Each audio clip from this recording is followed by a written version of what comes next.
анх эхлээд энэ кино сайн буюу энэ бүрэн хэмжээний уран саны киног Pro-Star студитэй очоод бүжиг найруулагчтайгаа уулзаад яг ингээд 16 жилийн өмнөх тэр явцаас ихтэй бүх амьдралаа яриад бүжинтэй хамт хийгээд ингээд урсаад яваад маш гоё байсан.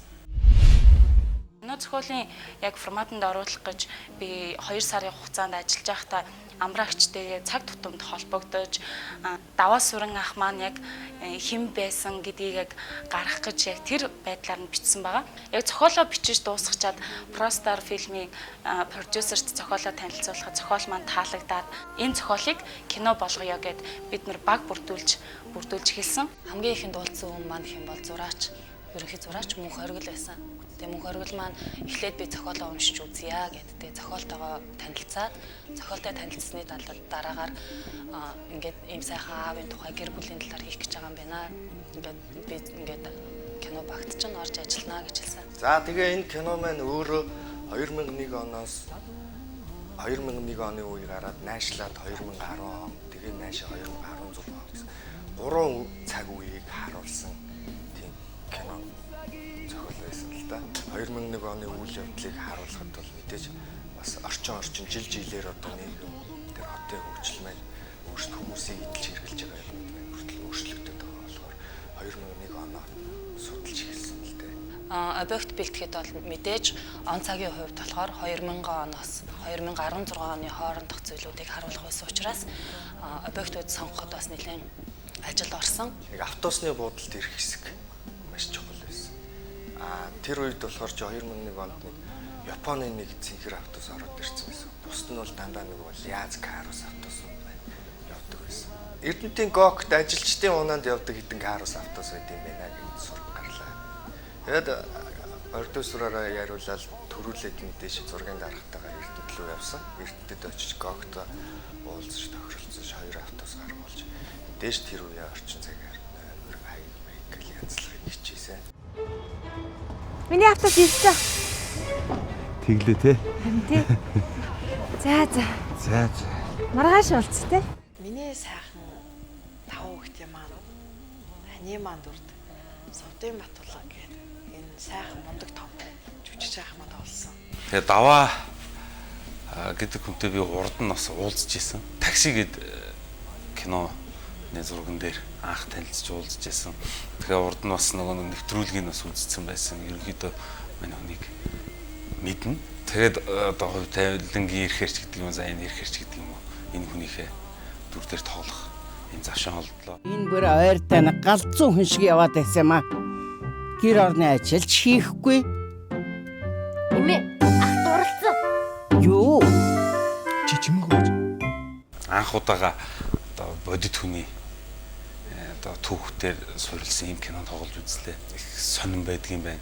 Одоо юу гэдгийг хамаагүй фантазилж болохгүй, хамаагүй одоо өөрөөр авч тавих гэж болохгүй. Яг тухайн хүн маань ямар байсан юм бол, яг яаж исэн юм бол гэдгийг тэр нэг шоуыг барьж явна гэдэг чинь бас их тийм драматай зүйл байдаг юм байна. За, миний хувьд сайн аав хэмээх киноны сайн ээж наа өөрийгөө сайн ээжийн дүрд нь одоо тоглолоо. Хамтарч тоглосон одоо миний эхнэр болж тоглосон Чавха гэдэг манай жүжигчин маань бас их өмг төшиг боллоо.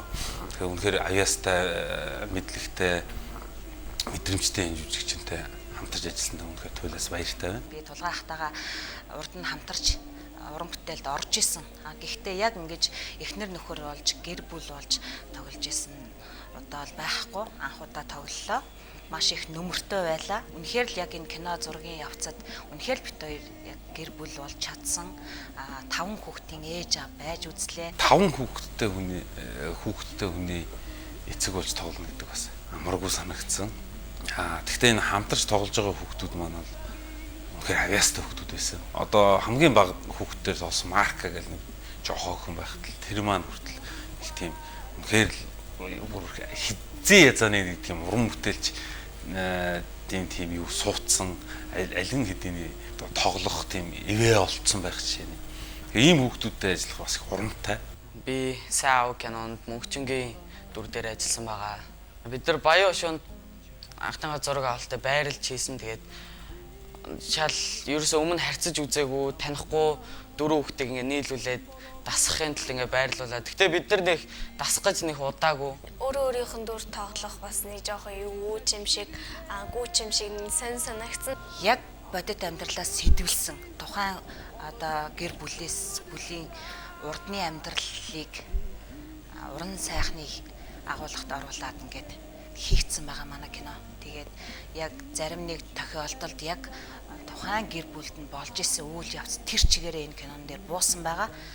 Хэцүү болон жаргалтай мөчүүд маш их байсан. Өөрийнхөө амьдралын өнгөрсөн бүх сайхан гоё гэж бүх хөгжилтэй гэж бүх дурсамжууд руугаа эргээд очсон болохоор зэрэг бас их гоё юусэн. Тэгээд яг зарим хэсэг дээр бол жоохон бас хэцүүсэн. Тэгээд яг одоо яг амьдрал дээрээ өнгөрүүлсэн хэцүү гоё гэж бүх хэсэг дээр очсон болохоор зэрэг заримдаа нэг яг зураг авалт явж байхад дунд яг уйлах жишээний тиймэрхүү юм бол 1-2 удаа тохиолдсон. Игчин маань дотроо яг өмнө нь өөрөө амьдрал дээр яг тэр явцыг туулсан учраас өөрт нь гэж мэдрэгдээд байх шиг санагдсан. Тэр нь ингээд хөндлөнгөөс хажуунаас харахад ингээд жоохон хэцүү. За хэцүү хүндрэлтэй юмнууд бол зөндөө. Хамгийн хэцүү зураг авалт урлан бүтээгтэр болсон. Охин маань тайзан дээр бүжиглээл. Яг дунд орж явах үед аав нь гаднаас хаалгаар орж ирээд нүүрэн дээр шалаараа ундаг тэр хэсэг хамгийн хүндсэн. Би давхар өөрөө онцох шиг л болсон. Яг 16 оны ихээр миний нүдэн дээр яг тийм байдалд орсон. Босоод ирнэ гэсэн итгэлтэйгээр хүлээсэн боловч босч ирээгүй. Тэр хэцүү хүнд үеийг яг тэр зурган дээр харах асар хүнд байсан. Би урлан бүтээгдэхүүнээс зүгээр уршуун шиг гадаа гараал амьсгал авч байсан.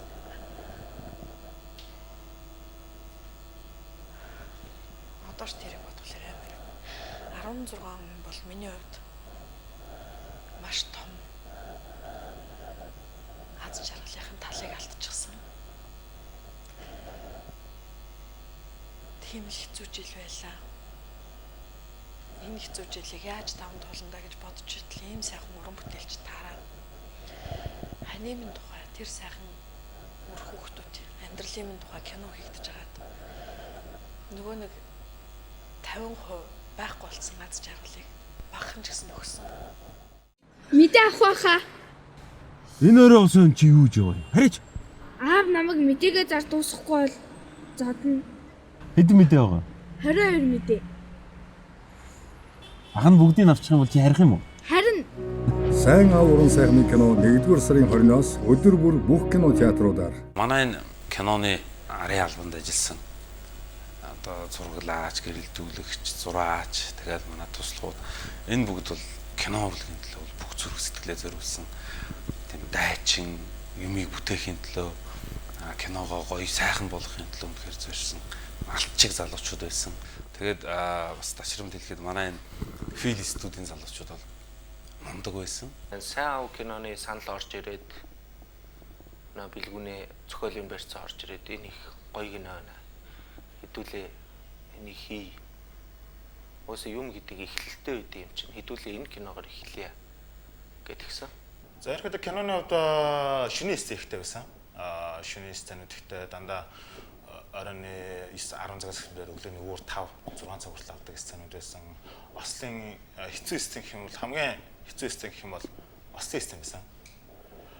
Ерөнхийдөө бэлтгэл ажил өдрөөс эхэлж яваад оройн 8-9 цагаас эхлээд 8-9 цагаас эхлээд ерөнхийдөө машины хөл хөдөлгөөн татарснаас эхлүүлээд өглөөний үүр цайтал авсан. Тэр сцен мэдээж хэцүү байсан. Яг эд хүүтний үед таарсан хасах 30 эдтэй хонжсэн шөндөө тэн дээр бүгд ажиллаж авсан. Мөн бас улаан чулууд хийсэг байна. Улаан чулууд хийсээр яг байгаа байдал дээр очиж авсан. Энэ сайн уран сайхны кино маань бодит амьдралаа сэтгэлсэн 2000 оны үйл явдлаас 2016 оны үйл явдлыг харуулсан. Монтажийн хувьд өнгөрсөн одоо гэсэн шийдвэртэйгээр хийгдэж дууссан байгаа.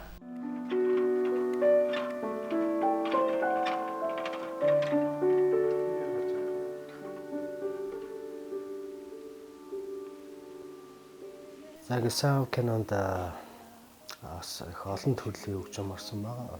Энэ юу гэхээр одоо акшн төрөл, драма, хайр дурлал,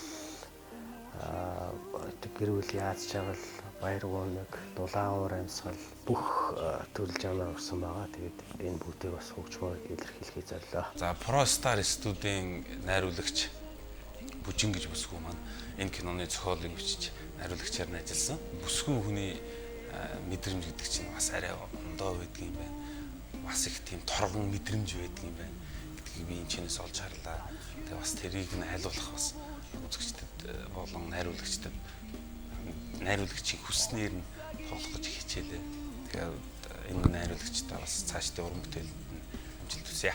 Анх одоо Фростарын захирал одоо Чока маань найз маань ийм кино хийж байгаа гэд над дээр яхад нь би дэмжээгүй. Тэгээд тэр кино нь одоо уянгийн бас хөгжилтэй хэсэг гараал, бүр экшн хэсэг гараал Монголын бас зөвхөн Улаанбаатар хөдөө орон нутагт Эрдэнэтэд энд шүн мөн маш олон тийм зураг авалттай маш тийм сайн кино хийгээд ирэхлээр би аргагүй одоо нэстэ итгэж гэлсэн. Өөр дэмжиж гэлсэн. Сайн аав гэдгийн цолыг 30 жил, 40 жил танаа гэрийн хойморт байнга гэрэлтэж байх тэр их мөрөөдлөөр залуу гэр бүлүүдэд бүх гэр бүлүүдэд хүрэх тэр их том мессежийг хүргэж байгаа студийнханд бас баярлалаа гэж хэлмээр байна. Ялангуяа залуу гэр бүл, залуу аав нарт их үлгэр дуурайлтай.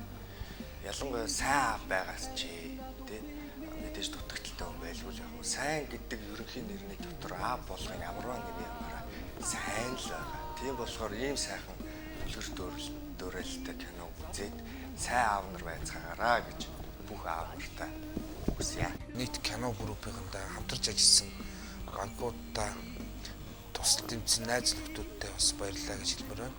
За мөн энэ хүү кинонд бас тусалцаа үзүүлсэн залуу зөвкомын захирал Өчир сайхан. За амжилт зөвкомын захирал Шижир. За мөн Содон сервис инх чаргал найздаа бас үдгээр их баярлалаа. Дөө. Стен 66 4-2. Ингээл.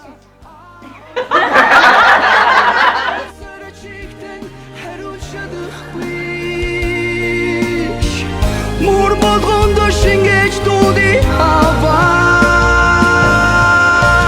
сэтгэлд мөнхийн залуу хавийнхаа санчгдан хэрүү бууч төснийг би онцагийн сүдэн магнагийн шүрэгсийг хөтөн салхин алга дуудан бач саядачла хүчи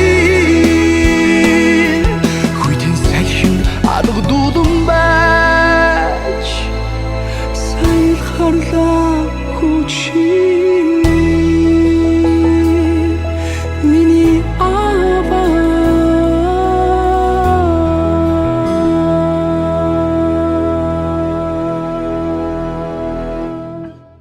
Сайн аав уран сайхны кино 1-р сарын 20-наас өдөр бүр бүх кинотеатруудаар